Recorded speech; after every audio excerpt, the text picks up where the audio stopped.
Assalamualaikum warahmatullahi wabarakatuh. Halo Sobat Maguru, kembali lagi bersama saya Makmur dan saya Fatia.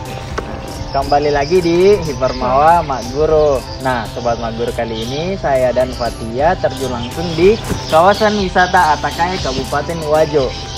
Betul sekali Makmur. Bagaimana yang kita ketahui, Kabupaten Wajo memiliki berbagai destinasi wisata, mulai dari perairan, wisata budaya, juga wisata alam. Nah, kali ini kita berada di Kota Sengkang dan salah satu destinasi wisata budayanya yaitu Soraja Leten di Bali. Untuk tahu lebih banyaknya, ikuti perjalanan kami di wisata Rumah Adat Atakai.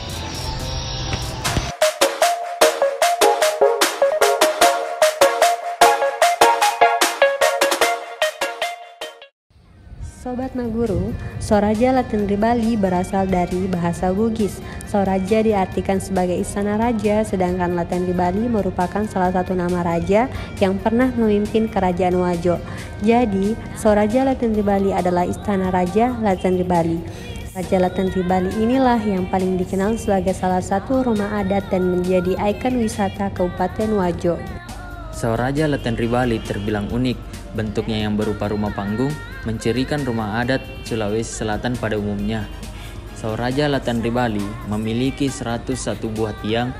Berat tiangnya pun fantastis, mencapai 2 ton per tiang.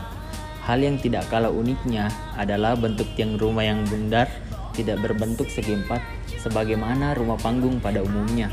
Nah, Sobat Maguru, adapun bahan bangunan utama yang banyak digunakan umumnya adalah kayu. Jenis kayu yang biasanya digunakan kayu ulin untuk menyanggah rumah adat Soraja Leten di Bali. Dinding tersusun dari papan dan atap menggunakan jenis atap sirap.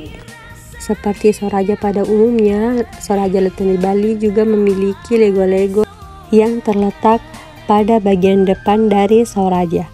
Lego-lego inilah yang pertama dijumpai pengunjung setelah menaiki tangga yang berfungsi sebagai tempat duduk tamu sebelum dipersilahkan masuk ke dalam bagian dalam dari Soraja.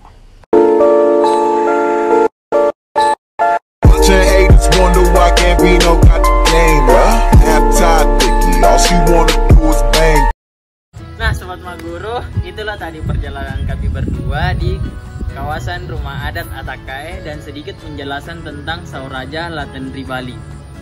Nah Sobat Maguru, sampai sinilah pertemuan kita hari ini dan perjalanan kami berdua hari ini.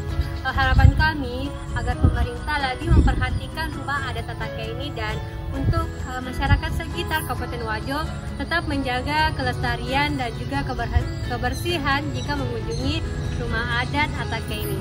Cukup sekian, untuk itu jangan lupa like, komen, dan subscribe.